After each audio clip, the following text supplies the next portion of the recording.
ഉൽപ്പത്തി പുസ്തകം 29, 30 അധ്യായങ്ങൾ. ലാബാന്റെ വീട്ടിൽ. യാക്കോബ് യാത്ര തുടർന്നു. കിഴക്കുള്ളവരുടെ ദേശത്ത് അവൻ എത്തിച്ചേർന്നു. അവിടെ വയലിൽ ഒരു കിണർ കണ്ടു. അതിനു ചുറ്റും 3 ആട്ടിൻപറ്റങ്ങളും ആ കിണറ്റിൽ നിന്നാണ് ആടുകൾക്കെല്ലാം വെള്ളം കൊടുത്തിരുന്നത്.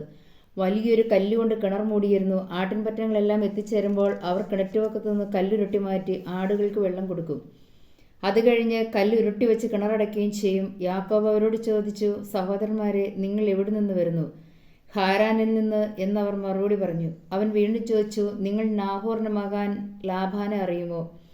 അറിയുമെന്നവർ പറഞ്ഞു. അവന് സുഖമാണോ? അവൻ ചോദിച്ചു. അതെ, അവർ പറഞ്ഞു. ഇതാ അവന്റെ മകൾ റാഹേൽ ആടുകളുമായി വരുന്നു. അവൻ പറഞ്ഞു, പകൽ ഇനിയും ഏറെയുണ്ടല്ലോ, ആടുകളെ ആലയിലാക്കാൻ നേരമായിട്ടില്ല. ആടുകൾക്ക് വെള്ളം കൊടുത്ത് അവയെ കൊണ്ടുപോയി തീറ്റുക. അവർ പറഞ്ഞു, അങ്ങനെയല്ല, ആട്ടിൻപറ്റങ്ങളെല്ലാം വന്നെത്തുമ്പോഴേ കല്ലുരുട്ടി മാറ്റി ആടുകൾക്ക് വെള്ളം കൊടുക്കാറുള്ളൂ. അവൻ അവരുമായി സംസാരിച്ചു കൊണ്ടിരിക്കെ റാഹേൽ തൻ്റെ പിതാവിൻ്റെ ആടുകളുമായി വന്നു. അവളാണ് അവയെ മേയിച്ചിരുന്നത്. തൻ്റെ മാതൃ സഹോദരനായ ലാബാന്റെ മകൾ റാഹേലിനെയും അവൻ്റെ ആടുകളെയും കണ്ടപ്പോൾ യാക്കോബ് ചെന്ന് കിണർ മൂടിയിരുന്ന കല്ലുരുട്ടി മാറ്റുകയും ലാബാന്റെ ആടുകൾക്ക് വെള്ളം കൊടുക്കുകയും ചെയ്തു. പിന്നീട് അവൻ റാഹേലിനെ ചുംബിക്കുകയും ഉറക്കെ കരയുകയും ചെയ്തു. താൻ അവളുടെ പിതാവിൻ്റെ ബന്ധുവും റബേക്കയുടെ മകനുമാണെന്ന് യാക്കോബ് അവളോട് പറഞ്ഞു. അവൾ ഓടിച്ചെന്ന് പിതാവിനെ വിവരമറിയിച്ചു.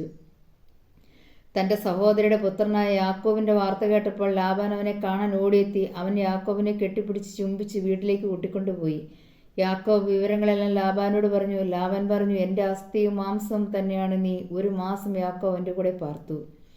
ഒരു ദിവസം ലാബാൻ യാക്കോബിനെ വിളിച്ചു പറഞ്ഞു, നീ എൻ്റെ ചാർച്ചക്കാരനാണെന്ന് കരുതി എനിക്ക് വേണ്ടി എന്തിനു വെറുതെ പണിയെടുക്കുന്നു? നിനക്ക് എന്ത് പ്രതിഫലം വേണമെന്ന് പറയുക. ലാബാന് 2 പുത്രിമാരുണ്ടായിരുന്നു. മൂത്തവളുടെ പേർ ലേയ എന്നും ഇളയവളുടെ പേർ റാഹേൽ എന്നും. ലേയയുടെ കണ്ണുകൾ മങ്ങിയവയായിരുന്നു. റാഹേലാകട്ടെ സുന്ദരിയും വടിവത്തോളുമായിരുന്നു. യാക്കോബ് റാഹേലിൽ അനുരക്തനായി. അവൻ ലാബാനോട് പറഞ്ഞു, അങ്ങയുടെ ഇളയ മകളെ റാഹേലിന് വേണ്ടി 7 കൊല്ലം അങ്ങയുടെ കീഴിൽ ഞാൻ ജോലി ചെയ്യാം. ലാബാൻ പറഞ്ഞു, അവളെ മറ്റാർക്കെങ്കിലും കൊടുക്കുന്നതിനേക്കാൾ നല്ലത് നിനക്ക് തരുന്നതാണ്. എൻ്റെ കൂടെ പാർത്തുകൊള്ളുക. അങ്ങനെ റാഹേലിന് വേണ്ടി യാക്കോബ് 7 കൊല്ലം പണിയെടുത്തു. അവളോടുള്ള സ്നേഹം മൂലം ആ വർഷങ്ങൾ ഏതാനും നാളുകളായി അവന് തോന്നിയുള്ളൂ. യാക്കോബ് ലാബാനോട് പറഞ്ഞു, പറഞ്ഞിരുന്ന സമയം പൂർത്തിയായി. എനിക്കെൻ്റെ ഭാര്യയെ തരിക, ഞാൻ അവളോട് ചേരട്ടെ. ലാബാൻ നാട്ടിലുള്ളവരെല്ലാം വിളിച്ചുകൂട്ടി ഒരു വിരുന്ന് നടത്തി. രാത്രിയായപ്പോൾ അവൻ തൻ്റെ മകൾ ലേയയെ യാക്കോബിൻ്റെ അടുത്തേക്ക് കൊണ്ടുവന്നു. അവൻ അവളോട് കൂടെ ശയിച്ചു. ലാബാൻ ലേയയ്ക്ക് പരിചാരികയായി തൻ്റെ അടിമയായ സിൽഹായെ കൊടുത്തു. നേരം വെളുത്തപ്പോൾ ലേയയാണ് തനിക്ക് ലഭിച്ചതെന്ന് അവൻ മനസ്സിലാക്കി. അവൻ ലാബാനോട് പറഞ്ഞു, എന്താണ് അങ്ങ് ചെയ്തത്? റാഹേലിന് വേണ്ടിയല്ലേ ഞാൻ പണിയെടുത്തത്? എന്നെ ചതിച്ചതെന്തിന്? ലാബാൻ പറഞ്ഞു, മൂത്തവൾ നിൽക്കെ ഇളയവളെ പറഞ്ഞയക്കാൻ ഞങ്ങളുടെ നാട്ടിൽ പതിവില്ല. ഇവളുടെ വിവാഹവാരം പൂർത്തിയാകട്ടെ, അതിനുശേഷം ഇളയവളെ നിനക്ക് തരാം. 7 വർഷത്തേക്ക് കൂടി നീ എനിക്ക് വേണ്ടി വേല ചെയ്യണം. യാക്കോബ് സമ്മതിച്ചു. വിവാഹവാരം പൂർത്തിയായപ്പോൾ ലാബാൻ തൻ്റെ മകളായ റാഹേലിനെയും അവന് ഭാര്യയെ നൽകി. തൻ്റെ അടിമയായ ബിൽഹായെ ലാബാൻ റാഹേലിന് പരിചാരികയെ നൽകി. യാക്കോബ് റാഹേലിൻ്റെ കൂടെ ശയിച്ചു. അവൻ ലേയേക്കാൾ കൂടുതൽ റാഹേലിനെ സ്നേഹിച്ചു. 7 വർഷം കൂടി അവൻ ലാബാന്റെ കീഴിൽ വേല ചെയ്തു. ലേയ അവഗണിക്കപ്പെടുന്നത് കർത്താവ് കണ്ടു. അവിടുന്ന് അവൾക്ക് ഗർഭധാരണ ശക്തി നൽകി. റാഹേലാകട്ടെ വന്ധ്യയായിരുന്നു. ലേയ ഗർഭം ധരിച്ചൊരു പുത്രനെ പ്രസവിച്ചു. അവൾ അവന് റൂബൻ എന്ന് പേരിട്ടു. കാരണം കർത്താവിൻ്റെ കഷ്ടപ്പാട് കണ്ടിരിക്കുന്നു. ഇനി എൻ്റെ ഭർത്താവ് എന്നെ സ്നേഹിക്കുമെന്ന് അവൾ പറഞ്ഞു. അവൾ വീണ്ടും ഗർഭം ധരിച്ചൊരു പുത്രനെ പ്രസവിച്ചു. അവൾ പറഞ്ഞു, ഞാൻ അവഗണിക്കപ്പെടുന്ന കർത്താവ് എനിക്ക് ഇവനെ കൂടി നൽകിയിരിക്കുന്നു. അവൾ അവന് ശിമോൻ എന്ന് പേരിട്ടു. അവൾ പിന്നെയും ഗർഭിണിയായി ഒരു മകനെ പ്രസവിച്ചു. അവൾ പറഞ്ഞു, ഇനി എൻ്റെ ഭർത്താവ് എന്നോട് കൂടുതൽ എടുക്കും, കാരണം ഞാൻ അവന് 3 പുത്രന്മാരെ നൽകിയിരിക്കുന്നു. അതുകൊണ്ട് അവൾ അവനെ ലേവി എന്ന് വിളിച്ചു. അവൾ വീണ്ടും ഗർഭം ധരിക്കുകയും ഒരു പുത്രനെ പ്രസവിക്കുകയും ചെയ്തു. അവൾ പറഞ്ഞു, ഞാൻ കർത്താവിനെ സ്തുതിക്കും. അതുകൊണ്ട് അവൾ അവന് യൂദ എന്ന് പേരിട്ടു. പിന്നീട് കുറേ കാലത്തേക്ക് അവൾ പ്രസവിച്ചില്ല. യാക്കോബിന് മക്കളെ നൽകാൻ തനിക്ക് സാധിക്കുന്നില്ലെന്ന് കണ്ടപ്പോൾ റാഹേലിന് തൻ്റെ സഹോദരിയുടെ അസൂയ തോന്നി. അവൾ യാക്കോബിനോട് പറഞ്ഞു, എനിക്ക് മക്കളെ തരിക, അല്ലെങ്കിൽ ഞാൻ മരിക്കും. യാക്കോബ് കോപിച്ച് അവളോട് പറഞ്ഞു, ദൈവത്തിൻ്റെ സ്ഥാനത്താണോ? അവിടെ നിന്നല്ലേ നിനക്ക് സന്താനം നിഷേധിച്ചിരിക്കുന്നത്? അവൾ പറഞ്ഞു, ഇതാ എൻ്റെ പരിചാരിക ബിൽഹ, അവളെ പ്രാപിക്കുക. അവളുടെ സന്താനത്തെ അവൾ എൻ്റെ മടിയിൽ വയ്ക്കും. അങ്ങനെ അവളിലൂടെ എനിക്ക് മക്കളെ ലഭിക്കും. അവൾ തൻ്റെ പരിചാരിക ബിൽഹയവന് നൽകി. യാക്കോബ് അവളെ പ്രാപിച്ച് ബിൽഹ ഗർഭം ധരിക്കുകയും യാക്കോബിന് അവളിൽ ഒരു പുത്രൻ ജനിക്കുകയും ചെയ്തു. അപ്പോൾ റാഹേൽ പറഞ്ഞു, ദൈവം എനിക്ക് അനുകൂലമായി വിധിച്ചിരിക്കുന്നു. എൻ്റെ പ്രാർത്ഥന കേട്ട് എനിക്കൊരു പുത്രനെ നൽകിയിരിക്കുന്നു. അതുകൊണ്ട് അവൾ അവന് ദാൻ എന്ന് പേരിട്ടു. റാഹേലിൻ്റെ പരിചാരിയായ ബിൽഹ വീണ്ടും ഗർഭിണിയായി. അവളിൽ യാക്കോബിന് 2ാമതൊരു പുത്രൻ കൂടി ജനിച്ചു. റാഹേൽ പറഞ്ഞു, എൻ്റെ സഹോദരിയുമായി കടുത്ത മത്സരം നടത്തി ഞാൻ ജയിച്ചിരിക്കുന്നു. അവൾ അവനെ നഫ്താലി എന്ന് വിളിച്ചു. തനിക്ക് വീണ്ടും മക്കളുണ്ടാവുന്നില്ല എന്ന് കണ്ട ലേയ തൻ്റെ പരിചാരിക സിൽവായെ യാക്കോബിന് നൽകി. ലേയയുടെ പരിചാരിക സിൽവ യാക്കോബിന് ഒരു പുത്രൻ ജനിച്ചു. ഭാഗ്യമെന്ന് ഉദ്ഘോഷിച്ചുകൊണ്ട് ലേയ അവന് ഗാദ് എന്ന് പേരിട്ടു. ലേയയുടെ പരിചാരികയായ സിൽപായിൽ യാക്കോബിന് വീണ്ടും ഒരു പുത്രൻ ജനിച്ചു. ലേയ പറഞ്ഞു, ഞാൻ ഭാഗ്യവതിയാണ്, സ്ത്രീകൾ എന്നെ ഭാഗ്യവതി എന്ന് വിളിക്കും. അതുകൊണ്ട് അവൾ അവന് ആഷേർ എന്ന് പേരിട്ടു. ഗോതമ്പ് കൊയ്യുന്ന കാലത്ത് റൂബൻ വയലിൽ പോയി. അവൻ ദൂതായിപ്പഴം കാണുകയും അവ പറിച്ചുകൊണ്ട് തൻ്റെ അമ്മയെ ലേയയ്ക്ക് കൊടുക്കുകയും ചെയ്തു. അപ്പോൾ റാഹേൽ ലേയയോട്, നിന്റെ മകൻ കൊണ്ടുവന്ന ദൂതായിപ്പഴം കുറച്ച് എനിക്കും തരുകയെന്ന് പറഞ്ഞു. ലേയ കയർത്ത് പറഞ്ഞു, എൻ്റെ ഭർത്താവിനെ കൈയടക്കി വെച്ചിരിക്കുന്നതും പോരാ, എൻ്റെ മകൻ്റെ ദൂതായിപ്പഴം നിനക്ക് വേണോ? റാഹേൽ പറഞ്ഞു, നിന്റെ മകൻ്റെ ദൂതായിപ്പഴത്തിന് പ്രതികൂലമായി അദ്ദേഹം ഇന്ന് രാത്രി നിന്റെ കൂടെ ശയിച്ചു കൊള്ളട്ടെ. യാക്കോബ് വൈകുന്നേരം വയലിൽ നിന്ന് വന്നപ്പോൾ ലേയ അവനോട് പറഞ്ഞു, അങ്ങ് ഇന്ന് എൻ്റെ അടുത്ത് വരണം, കാരണം എൻ്റെ മകൻ്റെ ദൂതായിപ്പഴം കൊടുത്ത് ഞാൻ അങ്ങയെ വാങ്ങിയിരിക്കുകയാണ്. അവൻ അന്ന് രാത്രി അവളോടുകൂടെ ശയിച്ചു. ദൈവം ലേയയുടെ പ്രാർത്ഥന കേട്ട് അവൾ വീണ്ടും ഗർഭം ധരിച്ച് യാക്കോബിന് 5ാമതൊരു മകനെ കൂടി നൽകി. എൻ്റെ പരിചാരികയെ ഭർത്താവിന് കൊടുത്തതിന് ദൈവം എനിക്ക് പ്രതിഫലം തന്നു എന്ന് പറഞ്ഞ് അവൾ അവൻ ഇസ്ഹാക്ക് എന്ന് വിളിച്ചു. ലേയ വീണ്ടും ഗർഭിണിയായി യാക്കോബിന് അവൾ 6ാമത്തെ മകനെ പ്രദാനം ചെയ്തു. ദൈവം എനിക്ക് നല്ല സമ്മാനം തന്നിരിക്കുന്നു, ഇനി ഭർത്താവ് എന്നോടത്ത് വസിക്കും, അവന് ഞാൻ 6 മക്കളെ കൊടുത്തിരിക്കുന്നില്ല എന്ന് പറഞ്ഞ് അവൾ അവന് സെബുലോൺ എന്ന് പേരിട്ടു. അവൾക്കൊരു പുത്രിയും ജനിച്ചു. അവൾ തൻ്റെ പുത്രിയെ ദീന എന്ന് വിളിച്ചു. ദൈവം റാഹേലിനെ സ്മരിച്ചു. അവിടുന്ന് അവളുടെ പ്രാർത്ഥന കേൾക്കുകയും അവളുടെ വന്ധ്യത്തെ അവസാനിപ്പിക്കുകയും ചെയ്തു. അവൾ ഗർഭം ധരിച്ചൊരു പുത്രനെ പ്രസവിച്ചു. അവൾ പറഞ്ഞു, എൻ്റെ അപമാനം ദൈവം നീക്കിക്കളഞ്ഞിരിക്കുന്നു, കർത്താവ് എനിക്ക് പുത്രനെ കൂടി തരട്ടെ എന്ന് പറഞ്ഞ് അവൾ അവന് ജോസഫ് എന്ന് പേരിട്ടു. റാഹേൽ ജോസഫിനെ പ്രസവിച്ചു കഴിഞ്ഞു. യാക്കോബ് ലാബാനോട് പറഞ്ഞു, എന്നെ പറഞ്ഞയക്കുക, ഞാൻ എൻ്റെ നാട്ടിലേക്ക് പോകട്ടെ, എൻ്റെ ഭാര്യമാരെയും മക്കളെയും എനിക്ക് തരിക, അവർക്ക് വേണ്ടിയാണ് ഞാൻ അങ്ങയെ സേവിച്ചത്. ഇനി ഞാൻ പോകട്ടെ, ഞാൻ ചെയ്ത സേവനം അങ്ങേക്ക് അറിയാമല്ലോ. ലാബാൻ മറുപടി പറഞ്ഞു, നിനക്ക് എന്നോട് താല്പര്യമുണ്ടെങ്കിൽ നീ പോകരുത്, നീ മൂലമാണ് കർത്താവിനെ അനുഗ്രഹിച്ചതെന്ന് എനിക്കറിയാം, നിനക്കെന്ത് പ്രതിഫലം വേണമെന്ന് പറയുക, അത് ഞാൻ തരാം. യാക്കോബ് അവനോട് പറഞ്ഞു, ഞാൻ എപ്രകാരം അങ്ങേക്ക് വേണ്ടി ജോലി ചെയ്തെന്നും എൻ്റെ മേൽനോട്ടത്തിൽ അങ്ങയുടെ ആടുമാളം എത്ര പെരുകിയെന്നും അങ്ങേക്കറിയാമല്ലോ. ഞാൻ വരുന്നതിന് മുമ്പ് വളരെ കുറച്ച് ആടുകളെ അങ്ങേക്കുണ്ടായിരുന്നുള്ളൂ, ഇപ്പോൾ അവ വളരെ പെരുകിയിരിക്കുന്നു. ഞാൻ പോയിടത്തെല്ലാം കർത്താവ് അങ്ങയെ കടാക്ഷിച്ചിരിക്കുന്നു. ഇനി എൻ്റെ കുടുംബത്തിന് വേണ്ടി എന്നാണ് ഞാൻ എന്തെങ്കിലും സമ്പാദിക്കുക? ലാബാൻ ചോദിച്ചു, നിനക്ക് എന്ത് സമ്മാനം തരണം? യാക്കോബ് പറഞ്ഞു, അങ്ങ് എനിക്കൊന്നും തരണ്ട, ഞാൻ പറയുന്ന വ്യവസ്ഥ സ്വീകരിക്കാമെങ്കിൽ ഇനിയും അങ്ങയുടെ ആടുകളെ ഞാൻ മേയിച്ചുകൊള്ളാം. അങ്ങയുടെ ആട്ടിൻകൂട്ടത്തിൽ നിന്ന് പൊട്ടോ പുള്ളിയുള്ള ഉള്ള ആടുകളെയും കറുത്ത ചെമ്മരിയാടുകളെയും പൊട്ട പുള്ളിയുള്ള കോലാടുകളെയും ഞാൻ വേർതിരിക്കാം, അവ എൻ്റെ പ്രതിഫലമായിരിക്കട്ടെ. മേലിൽ അങ്ങ് എൻ്റെ പ്രതിഫലം പരിശോധിക്കുമ്പോൾ എൻ്റെ വിശ്വസ്ത അങ്ങയ്ക്ക് ബോധ്യമാകും. എൻ്റെ കോലാടുകളിൽ പൊട്ടോ പുള്ളിയോ ഇല്ലാത്തതും ചെമ്മരിയാടുകളിൽ കറുപ്പില്ലാത്തതും കണ്ടാൽ അവ മോഷ്ടിക്കപ്പെട്ടതായി കണക്കാക്കാം. ലാബാൻ പറഞ്ഞു, ശരി, നീ പറഞ്ഞതുപോലെ തന്നെ ആകട്ടെ. അന്ന് തന്നെ ലാബാൻ പൊട്ടോ പുള്ളിയുള്ള എല്ലാ മുട്ടാടുകളെയും പെണ്ണാടുകളെയും വെളുത്ത മുറകളുള്ള എല്ലാ ആടുകളെയും കറുത്ത ചെമ്മരിയാടുകളെയും വേർതിരിച്ച് അവയെ തൻ്റെ പുത്രന്മാരെ ഏൽപ്പിച്ചു.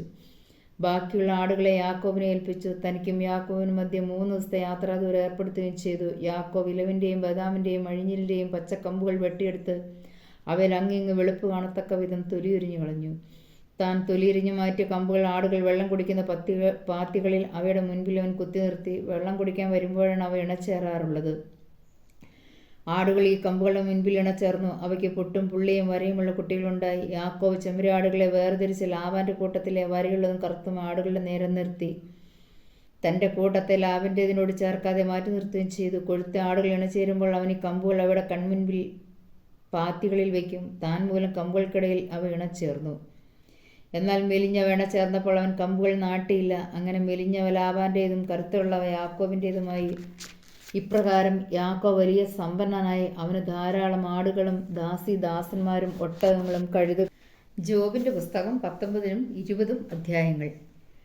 ജോബിൻ്റെ മറുപടി. ജോബ് പറഞ്ഞു, എത്ര കാലം നിങ്ങൾ എന്നെ പീഡിപ്പിക്കുകയും വാക്കൊണ്ട് നുറുക്കുകയും ചെയ്യും? ഇപ്പോൾ 10 പ്രാവശ്യം നിങ്ങൾ എൻ്റെ മേൽ നിന്ദ ചൊരിഞ്ഞിരിക്കുന്നു. എന്നെ ദ്രോഹിക്കാൻ നിങ്ങൾക്ക് ലജ്ജയില്ലേ? ഞാൻ തെറ്റ് ചെയ്തെങ്കിൽ തന്നെ അത് എന്നോടുകൂടി ഇരുന്നു കൊള്ളും. നിങ്ങൾ എന്നേക്കാൾ വലിയവരെന്ന് ഭാവിക്കുന്നെങ്കിൽ എൻ്റെ ധൈര്യം എനിക്കെതിരെ തെളിവായി. നിങ്ങൾ സ്വീകരിക്കുന്നെങ്കിൽ ദൈവമാണ് എന്നോടിത് ചെയ്തതെന്നും എന്നെ വലയിൽ അകപ്പെടുത്തിയതെന്നും നിങ്ങൾ മനസ്സിലാക്കണം. അതിക്രമം എന്ന് ഉറക്കെ വിളിച്ചു പറഞ്ഞാലും എനിക്ക് മറുപടി ലഭിക്കുന്നില്ല. മുറവിളി കൂട്ടിയാലും എനിക്ക് നീതി ലഭിക്കുന്നില്ല. കടന്നു പോകാനാവാത്ത വിധം അവിടുന്ന് എൻ്റെ വഴി മതിൽക്കെട്ടി അടച്ചു. എൻ്റെ മാർഗങ്ങളെ അന്ധകാരപൂർണ്ണമാക്കുകയും ചെയ്തു. എൻ്റെ മഹത്വം അവിടുന്ന് ഉരിഞ്ഞു മാറ്റിയിരിക്കുന്നു. എൻ്റെ കിരീടം അവിടുന്ന് എടുത്തു കളഞ്ഞു. എല്ലാ വശത്തു നിന്നും അവിടുന്ന് എന്നെ തകർക്കുന്നു. ഞാനിതാ പോയിക്കഴിഞ്ഞു. അവിടുന്ന് എൻ്റെ പ്രത്യാശയെ വൃക്ഷത്തെ എന്ന പോലെ പിഴുതു കളഞ്ഞിരിക്കുന്നു. എനിക്കെതിരെ അവിടുന്ന് ക്രോധം ചലിപ്പിക്കുന്നു. അവിടുന്ന് എന്നെ ശത്രുവായി എണ്ണിയിരിക്കുന്നു. അവിടുത്തെ സൈന്യങ്ങൾ എനിക്കെതിരെ ഉപരോധം ഉയർത്തിയിരിക്കുന്നു. എൻ്റെ കൂടാരത്തിന് ചുറ്റും അവർ പാളയമടിച്ചിരിക്കുന്നു. അവിടുന്ന് എൻ്റെ സഹോദരന്മാരെ അകറ്റിയിരിക്കുന്നു. എൻ്റെ പരിചയക്കാരും അപരിചിതരായി തീർന്നു. ബന്ധുജനങ്ങളും ഉറ്റ സ്നേഹിതരും എന്നെ ഉപേക്ഷിച്ചു. എൻ്റെ ഭവനത്തിലെ അതിഥികളും എന്നെ വിസ്മരിച്ചിരിക്കുന്നു. എൻ്റെ ദാസിമാർ എന്നെ അന്യനെ കരുതുന്നു. ഞാൻ അവരുടെ ദൃഷ്ടിയിൽ പരദേശിയായി തീർന്നിരിക്കുന്നു. ഞാൻ ദാസനെ വിളിച്ചാൽ അവൻ കേൾക്കുന്നില്ല. ഞാൻ അവനോട് യാചിക്കേണ്ടി വരുന്നു. എൻ്റെ ഭാര്യ എന്നോട് അർപ്പ് കാട്ടുന്നു. എൻ്റെ സഹോദരന്മാർക്ക് ഞാൻ നിന്ദാപാത്രമായി. കൊച്ചുകുട്ടികൾ പോലും എന്നെ പുച്ഛിക്കുന്നു. എന്നെ കാണുമ്പോൾ അവർ പരിഹസിക്കുന്നു. എൻ്റെ ഉറ്റ സ്നേഹിതന്മാർ എന്നിൽ നിന്ന് അറപ്പോടെ അകലുന്നു. ഞാൻ സ്നേഹിച്ചവൻ എനിക്കെതിരെ തിരിഞ്ഞു. എൻ്റെ അസ്ഥി ത്വക്കിനോടും മാംസത്തോടും ഒട്ടിയിരിക്കുന്നു. ജീവൻ പോയിട്ടില്ലെന്നേ ഉള്ളൂ. എൻ്റെ പ്രിയ സ്നേഹിതരെ, എന്നോട് കരുണയുണ്ടാകണമേ. ദൈവത്തിൻ്റെ കരം എൻ്റെ മേൽ പതിച്ചിരിക്കുന്നു.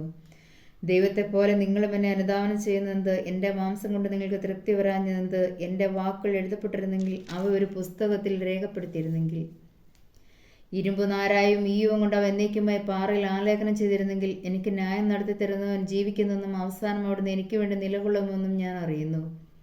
എൻ്റെ ചർമ്മം അഴുകില്ലാതായാലും എൻ്റെ മാംസത്തിൽ ഞാൻ ദൈവത്തെ കാണും. അവിടുത്തെ ഞാൻ എൻ്റെ പക്ഷത്ത് കാണും. മറ്റാരെയുമല്ല, അവിടുത്തെ തന്നെ എൻ്റെ കണ്ണുകൾ ദർശിക്കും. എൻ്റെ ഹൃദയം തളരുന്നു. നാം എങ്ങനെ അവനെ അനുധാവനം ചെയ്യും? അവനിൽ കുറ്റം കണ്ടെത്തിയിരിക്കും നിങ്ങൾ പറയുന്നെങ്കിൽ. വാളിനെ ഭയപ്പെടുക. ക്രോധം വാളയക്കും. അങ്ങനെ ന്യായവിധിയുണ്ട് നിങ്ങൾ മനസ്സിലാക്കും. നാമാധ്യനായ സോംബാർ പറഞ്ഞു, അക്ഷമനിമിത്തം മറുപടി പറയാൻ എന്നിൽ ചിന്തകൾ ഉയരുന്നു. എന്നെ നിന്ദിക്കുന്ന ശകാരങ്ങൾ ഞാൻ കേൾക്കുന്നു. മറുപടി പറയാൻ ഞാൻ ഉത്തേജിതനാകുന്നു. പണ്ട് മുതൽക്കേ മനുഷ്യൻ ഭൂമുഖത്ത് ഉത്ഭവിച്ച കാലം മുതൽക്കേ നിനക്കറിയില്ലേ? ദുഷ്ടന്റെ ജയവേരി ക്ഷണികമാണെന്ന്, അധർമ്മിയുടെ സന്തോഷം നൈമിഷികമാണെന്ന്. അവൻ ആകാശത്തോളം ഉയർന്നാലും അവൻ്റെ ശിരസ് മേഘങ്ങളെ ഒരുമി നിൽക്കും. തൻ്റെ വിസർജന വസ്തു പോലെ അവൻ നശിച്ചു പോകും. അവൻ എവിടെയെന്ന് അവന് മുൻപ് കണ്ടിട്ടുള്ളവർ ചോദിക്കും. സ്വപ്നം പോലെ അവൻ മാഞ്ഞു പോകും. പിന്നീട് അവനെ കാണുകയില്ല. ഒരു നിശാദർശനം പോലെ അവൻ പലായനം ചെയ്യും. അവനെ കണ്ടിട്ടുള്ള കണ്ണുകൾ ഇനി അവനെ കാണുകയില്ല. അവൻ്റെ പാർപ്പിടം അവനെ ദർശിക്കുകയില്ല. അവൻ്റെ മക്കൾ ദരിദ്രരുടെ കാരണം യാചിക്കും. അവൻ്റെ സമ്പത്ത് അവൻ തന്നെ തിരിച്ചു കൊടുക്കും. അവൻ്റെ അസ്ഥികളിൽ യുവത്വം തുളമ്പി നിൽക്കുന്നു. എന്നാൽ അത് അവനോടുകൂടി പൊടിയിൽ കിടക്കും. അവൻ്റെ നാവിന് തിന്മ മധുരമായി തോന്നിയേക്കാം. അവനത് നാവിനടിയിൽ ഒളിച്ചു വെച്ചേക്കാം. രുചി ആസ്വദിക്കാൻ വേണ്ടി ഇറക്കാതെ വായിൽ സൂക്ഷിച്ചാലും ഉദരത്തിലെത്തുമ്പോൾ അത് സർപ്പവിഷമായി പരിണമിക്കുന്നു. വിഴുങ്ങിയ സമ്പത്ത് അവൻ ഛർദ്ദിക്കുന്നു. ദൈവം അവൻ്റെ ഉദരത്തിൽ നിന്ന് പുറത്തു കൊണ്ടുവരുന്നു. അവൻ സർപ്പവിഷം കുടിക്കും. അണലിയുടെ കടിയേറ്റ് മരിക്കും. തേനും പാൽക്കട്ടയും ഒഴുകുന്ന നദികളെ അവൻ നോക്കുകയില്ല. തൻ്റെ അധ്വാനത്തിൻ്റെ ഫലം അവൻ അനുഭവിക്കാതെ മടക്കിക്കൊടുക്കും. തൻ്റെ വ്യാപാര ലാഭം അവൻ ആനന്ദം പകരുകയില്ല. എന്തെന്നാൽ അവൻ പാവപ്പെട്ടവരെ പീഡിപ്പിക്കുകയും അവഗണിക്കുകയും ചെയ്തു. താൻ പണിയാത്ത വീട് അവൻ പിടിച്ചെടുത്തു. തൻ്റെ അത്യാഗ്രഹത്തിന് അതിരില്ലാത്തതിനാൽ തനിക്ക് ഇഷ്ടപ്പെടുന്നൊന്നും നേടാൻ അവന് സാധിക്കുകയില്ല. അവൻ ഭക്ഷിച്ചതിന് ശേഷം ഒന്നും മിച്ചം വരികയില്ല. അതിനാൽ അവൻ്റെ ഐശ്വര്യം നിലനിൽക്കുകയില്ല. സമൃദ്ധിയുടെ പൂർണ്ണതയിൽ അവന് ഞെരുക്കമുണ്ടാകും. ദുരിതങ്ങൾ ഒന്നാകെ അവൻ്റെ മേൽ നിബന്ധിക്കും. ദൈവം തൻ്റെ കഠിനമായ കോപത്തെ അവനിലേക്ക് മതിയാവോളം അയക്കും. ഭക്ഷണം പോലെ അത് അവൻ്റെ മേൽ വർഷിക്കും. ഇരുമ്പായത്തിൽ നിന്ന് ഒഴിഞ്ഞു മാറുമ്പോൾ പിച്ചിലെ അസ്ത്രം അവനിൽ തറഞ്ഞു കയറും. അവൻ്റെ ശരീരത്തിൽ നിന്ന് ഊരിയെടുക്കുന്നു. അതിൻ്റെ തിളങ്ങുന്ന മുന പിത്തഗ്രന്ഥിയിൽ നിന്ന് പുറത്തെടുക്കുന്നു.